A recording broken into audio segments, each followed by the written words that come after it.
Hola a todos, bienvenidos a nuestro reto 366-2024. Este día, el devocional del día 350 tiene por título La historia es su historia. En Occidente mucha gente da por sentado que la historia no tiene ningún sentido. Como le dice Shakespeare en Macbeth, la vida es un cuento contado por un idiota lleno de ruido y de furia, que no tiene ningún sentido. Muchas religiones orientales tienden a ver la historia como algo circular o ilurioso, mientras que los marxistas entienden la historia en términos de la lucha de clases. En contraste con todas estas perspectivas, el Nuevo Testamento ve la historia como algo que se mueve hacia una culminación. La batalla definitiva es entre el bien y el mal, la cual termina con el triunfo del bien y de Dios. El reino de Dios no fracasará. Dios está obrando sus propósitos en nuestra historia y Jesús es la pieza central hacia quien todas las líneas de la historia convergen. Como ha dicho alguien, la bisagra de la historia es la puerta de un establo de Belén. La historia es su historia. Al escuchar las noticias y leer libros de historia captas algunos de sus detalles. Al leer la Biblia obtienes la visión global de todo. En particular, el libro de Apocalipsis desvela aquello que sucede detrás de los escenarios de la historia. Dios es el Señor soberano de la historia, pero nosotros no somos meros robots. No eres una pieza que es desplazada por un tablero de ajedrez, más bien tenemos un papel que jugar. Dios te involucra en sus planes. Dios obra sus propósitos en cooperación con su pueblo. Vamos a hacer nuestra primera lectura, que es Salmos 143, del versículo 1 al versículo 12. Escucha, Señor, mi oración, atiende a mi súplica, por tu fidelidad y tu justicia respóndeme. No lleves a juicio a tu siervo, pues ante ti nadie puede alegar inocencia. El enemigo atenta contra mi vida, me aplasta contra el suelo, me obliga a vivir en tinieblas como los que murieron hace un tiempo. Ya no me queda aliento dentro de mí, siento paralizado el corazón. Traigo a la memoria los tiempos de antaño. Medito en todas tus proezas, considero las obras de tus manos. Hacia ti extiendo las manos, me haces falta, como el agua a la tierra seca. Respóndeme pronto, Señor, que el aliento se me escapa. No escondas de mí tu rostro, o seré como los que bajan a la fosa. Por la mañana hazme saber que tu gran amor, porque en ti he puesto mi confianza. Señálame el camino que debo seguir, porque a ti elevo mi alma. Señor, líbrame de mis enemigos, porque en ti busco refugio. Enséñame a hacer tu voluntad, porque tú eres mi Dios. Que tu buen espíritu me guíe por un terreno firme. Por tu nombre, Señor, dame vida. Por tu justicia, sácame de este aprieto. Por tu gran amor, destruye a mis enemigos. Acaba con todos mis adversarios. Yo soy tu siervo. Vamos a leer la reflexión de este apartado, que dice: número 1. Sé guiado por el Dios de la historia. Necesitamos la guía de Dios. Tienes el potencial de cambiar los sucesos de la historia para bien, pero hay muchos retos a los cuales enfrentarse. David estaba deprimido, se encontraba en las tinieblas, como paralizado. Ya no me queda aliento dentro de mí, siento paralizado el corazón, nos dice el verso 4. ¿Cómo puedes comenzar a salir de una situación como esta? Primero, recuerda las cosas buenas. David eligió pensar en las cosas positivas. Traigo a la memoria los tiempos de antaño, medito en todas tus proezas, considero las obras de tus manos. Segundo, sigue alabando. La alabanza puede ser un oasis en los tiempos difíciles. David dice: hacia ti extiendo las manos, me haces falta como el agua a la tierra seca. Tercero, clama a Dios pidiendo ayuda. David ora así: respóndeme pronto, Señor, que el aliento se me escapa. No escondas de mí tu rostro, o seré como los que bajan a la fosa. Y cuarto, escucha la guía de Dios. Año tras año he escrito al margen de este versículo que dice: señálame el camino que debo seguir.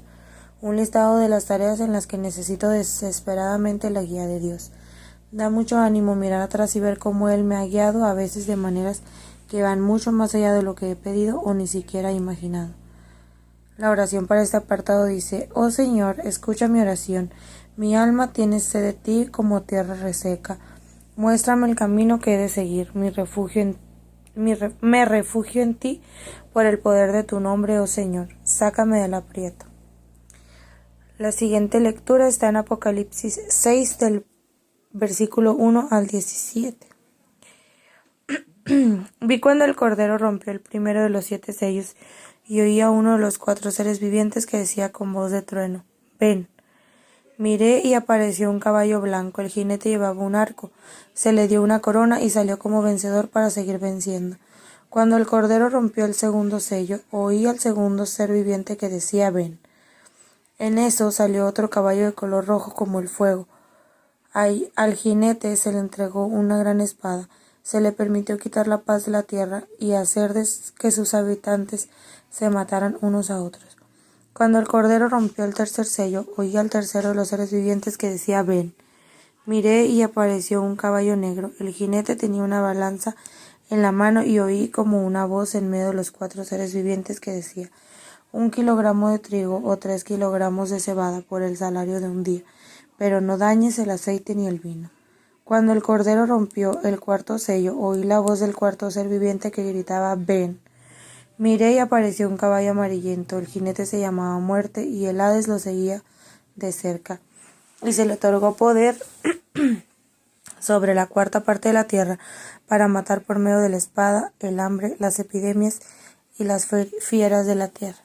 Cuando el Cordero rompió el quinto sello, vi debajo del altar las almas de los que habían sufrido el martirio por causa de la palabra de Dios y por mantenerse fieles a su testimonio. Gritaban a gran voz: ¿hasta cuándo, soberano Señor, santo y veraz, seguirás sin juzgar a los habitantes de la tierra y sin vengar nuestra muerte? Entonces cada uno de ellos recibió ropas blancas y se les dijo que esperaran un poco más hasta que se completara el número de sus colaboradores y hermanos que iban a sufrir el martirio como ellos. Vi que el Cordero rompió el sexto sello y entonces se produjo un gran terremoto. El sol se oscureció como si estuviera vestido de luto, la luna entera se tornó roja como la sangre y las estrellas del firmamento cayeron sobre la tierra. Como caen los higos verdes de la higuera sacudida por el vendaval, el firmamento desapareció como cuando se enrolla un pergamino y todas las montañas y las islas fueron removidas de su lugar. Los reyes de la tierra, los magnates, los jefes militares, los ricos, los poderosos y todos los demás, esclavos y libres, se escondieron en las cuevas y entre las peñas de las montañas. Todos gritaban en las montañas y a las peñas: caigan sobre nosotros y escondámonos de la mirada del que está sentado en el trono y de la ira del Cordero, porque ha llegado el gran día de la ira. ¿Quién podrá mantenerse en pie? La reflexión para estos versículos de Apocalipsis dice: número 2. Mira detrás del escenario de la historia. A pesar de todas las cosas terribles que ves que suceden en el mundo a tu alrededor y sobre las que leemos en la historia, tienes una gran esperanza. La buena noticia se centra en Jesús, quien es el Cordero de Dios que abre los sellos de la historia, el que revela aquello que está sucediendo tras el escenario de los sucesos sobre los que lees y oyes. 1. El Evangelio predicado a todas las naciones. Al primer jinete se le dio una corona y salió como vencedor para seguir venciendo. Esto suena como si fuera el mismo Jesús conquistador de la muerte, el Rey coronado del universo saliendo a proclamar la buena noticia a las naciones. Guerras y poder militar. Al segundo jinete se le entregó una gran espada, se les permitió quitar la paz de la tierra y hacer que sus habitantes se mataran unos a otros. La historia ha estado llena de guerras y violencias, pues la gente ha buscado dominarse y controlarse mutuamente. Injusticia e inigualdad. El tercer jinete tenía una balanza en la mano. Los precios se habían inflado y había un desastre económico, como sucede hoy, mientras que algunos viven en una terrible pobreza, otros viven en el lujo, sin que les afecten las necesidades de los pobres. 3. La maldición de la muerte. El cuarto jinete se llamaba Muerte. El infierno lo seguía de cerca. La muerte se cobra su peaje en la historia. Al leer la historia de este mundo vemos que está llena de violencia, matar espada, hambre y enfermedades, así como otras causas aleatorias de muerte, las fieras de la tierra. Siguiente, la iglesia perseguida, los que habían sufrido el martirio por causa de la palabra de Dios y por mantenerse fieles en el testimonio. La persecución de cristianos continúa en el presente. Millones de cristianos por todo el mundo viven con el miedo diario de la policía política, los vengadores o el estado de represión y discriminación. Están sufriendo por causa de su fe en Jesús. Último, el principio del fin. Jesús predijo convulsiones similares a las que se describen aquí. Todo esto apenas será el comienzo de los dolores. Estas incluirán sin duda las convulsiones sociales y políticas, así como los desastres naturales, como nos dice en Mateo 24:8. Los 6 sellos dan una panorámica general de la historia entre la primera y la segunda venida de Jesús. La oración para este apartado dice: Señor, oro para que seamos hacedores de paz, que alimenten al hambriento, luchen contra la injusticia y estén con los perseguidos y traigan la buena noticia de que anticipamos tu retorno y el principio de un nuevo ciclo y una nueva tierra, de un nuevo cielo y una nueva tierra que durarán por siempre. Y nuestra última lectura es Malaquías, del capítulo 1, verso 1 hasta el capítulo 2, verso 16. Esta profecía es la palabra del Señor dirigida a Israel por medio de Malaquías. Yo los he amado, dice el Señor. ¿Y cómo nos has amado?, preguntan ustedes. ¿No era Esaú hermano de Jacob? Sin embargo, amé a Jacob, pero aborrecí a Esaú. Dejé sus montañas devastadas y entregué su heredad a los chacales del desierto. Edom dice: aunque nos han hecho pedazos, reconstruiremos las ruinas. Pero el Señor de los ejércitos dice: ustedes podrán reconstruir, pero yo derribaré. Serán llamados territorio malvado, pueblo que estará siempre bajo la ira del Señor. Ustedes lo verán con sus propios ojos y dirán: se ha engrandecido el Señor aún más allá de las fronteras de Israel. El culto al Señor. El Hijo honra a su Padre y el siervo a su Señor. Ahora bien, si soy su Padre, ¿dónde está el honor que merezco? Si soy Señor, ¿dónde está el respeto que me debe? Yo, el Señor de los ejércitos, les pregunto a ustedes, sacerdotes que desprecian mi nombre, y encima preguntan: ¿en qué hemos despreciado tu nombre? Pues en que ustedes traen a mi altar alimento contaminado, y todavía preguntan: ¿en qué te hemos profanado? Pues en que tienen la mesa del Señor como algo despreciable. Ustedes traen animales ciegos para el sacrificio y piensan que no tienen nada de malo. Sacrifican animales lisiados o enfermos y piensan que no tienen nada de malo. ¿Por qué no tratan de ofrecérselos a su gobernante? ¿Creen que él estaría contento con ustedes? ¿Se ganarían su favor?, dice el Señor de los ejércitos. Ahora pues, traten de suplicar a Dios para que se apiade de nosotros. ¿Creen que con esa clase de ofrendas los aceptará?, dice el Señor de los ejércitos. Como quieras que alguno de ustedes cerrara las puertas del templo para que no encendieran en vano el fuego de mi altar.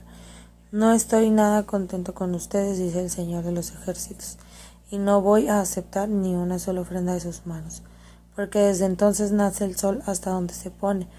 Grande es mi nombre entre las naciones. En todo lugar se ofrece incienso y ofrendas puras a mi nombre, porque grande es mi nombre entre las naciones, dice el Señor de los ejércitos. Pero ustedes lo profanan cuando dicen que la mesa del Señor está contaminada y que su alimento es despreciable, y exclaman: ¡qué carga! Y me desprecian, dice el Señor de los ejércitos, y creen que voy a aceptar de sus manos los animales robados, lisiados o enfermos que ustedes me traen como sacrificio, dice el Señor.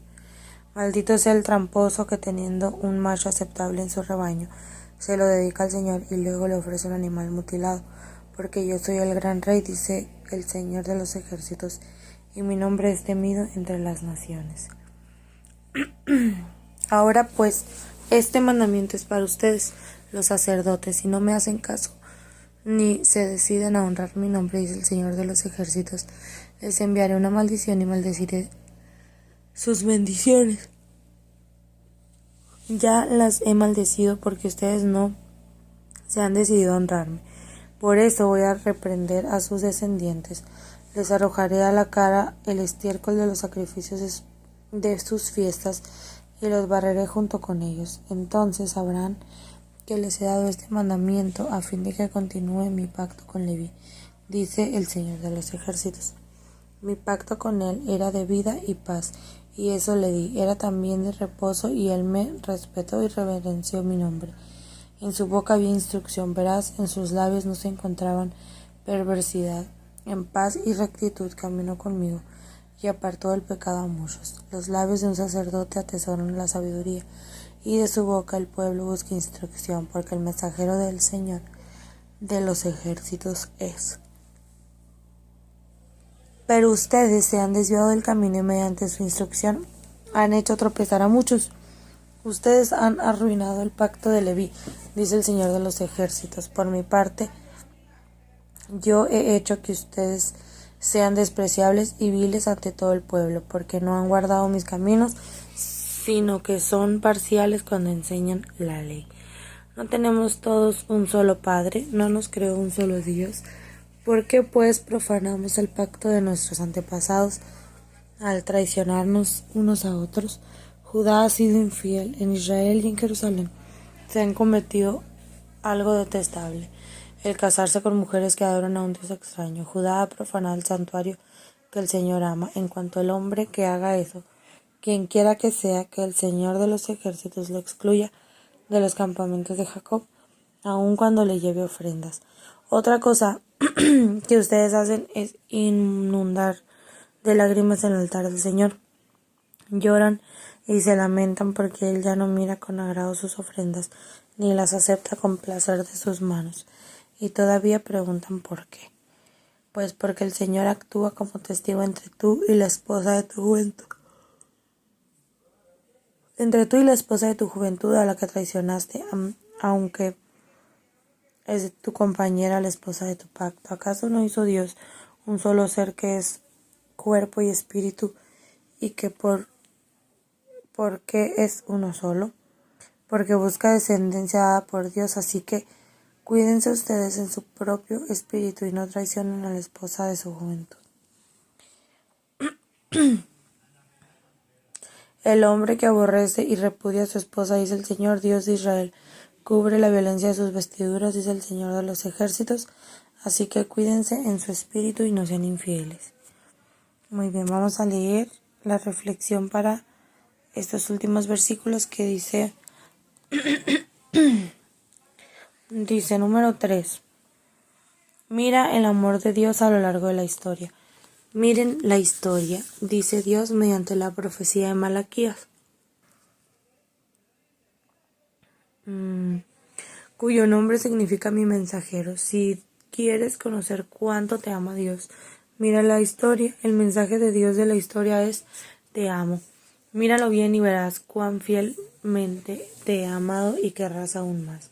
El trasfondo es que incluso después de la reconstrucción del templo, Dios se pregunta: ¿dónde está el honor que merezco? Y si soy Señor, ¿dónde está el respeto que se me debe?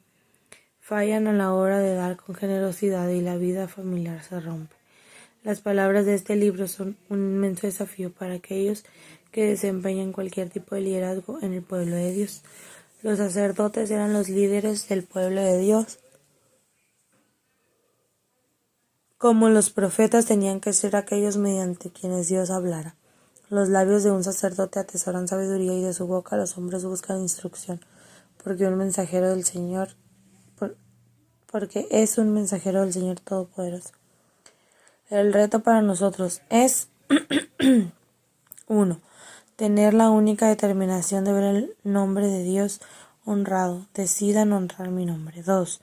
Recibir vida y paz. Dios se ha comprometido a dar vida y paz, a los cuales son dos de las mayores bendiciones que pueden recibir. 3. Alabar a Dios con reverencia y temor. Esta debería ser nuestra respuesta a la extraordinaria generosidad y amor de Dios. Él me temió y mostró ante mi profunda reverencia. 4. Enseñarme la verdad. En su boca había instrucción fidedigna, en sus labios no se encontraba perversidad. 5. Vivir una vida recta. En paz y rectitud caminó conmigo. Los líderes cristianos deben dar ejemplo viviendo una vida santa. 6. Llevar una vida de ayuda a los demás es encontrar una relación con Dios. Y apartó del pecado a muchos dice la Biblia. Después Malaquías aborda el tema de las relaciones, los critica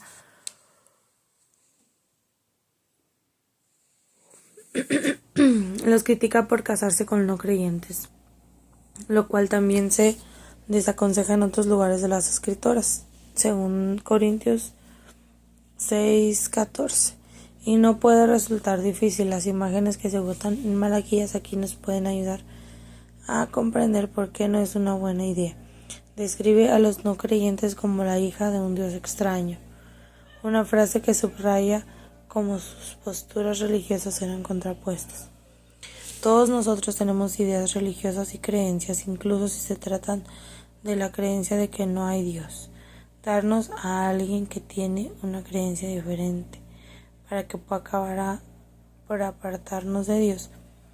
Dios quiso que los hijos fueran criados en la seguridad de la relación del matrimonio. ¿Acaso no hizo el Señor un solo ser, que es un cuerpo y espíritu? ¿Y por qué es uno solo? Porque busca descendencia dada por Dios. Así que cuídense ustedes en su propio espíritu y no traicionen a la esposa de su juventud. Yo aborrezco el divorcio, dice el Señor Dios de Israel, y al que cubre de violencia sus vestiduras, dice el Señor Todopoderoso. Así que cuídense en su espíritu y no sean traicioneros. Estas palabras parecen duras, pero en realidad son un recordatorio de cuánto te ama Dios y cuánto valora el matrimonio. Dios se opone de tal manera a todo lo que pueda sobajar el matrimonio a causa de lo maravilloso que es. La infidelidad comienza en nuestro corazón. Cuiden pues de su propio espíritu para que sea controlado por mi espíritu. Y no sean infieles, pues yo aborrezco al que se divorcia de su esposa y se mancha cometiendo esa maldad. La oración para este apartado dice: Señor, gracias por Jesús, quien vino a hacer lo posible en perdón. Oro para que nuestros corazones y nuestro espíritu y no sean infieles. Pipa añade respecto a Salmo 143:8: Por la mañana hazme saber de tu gran amor, porque en ti he puesto mi confianza. Señálame el camino que debo seguir, porque a ti elevo mi alma.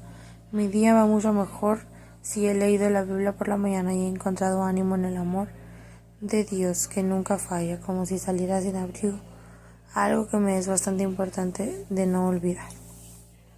Muy bien, esto es todo por el devocional del día de hoy. Te invito a que tomes un tiempo para reflexionar y orar, y que compartas este devocional con alguien que crees que pueda serle de bendición.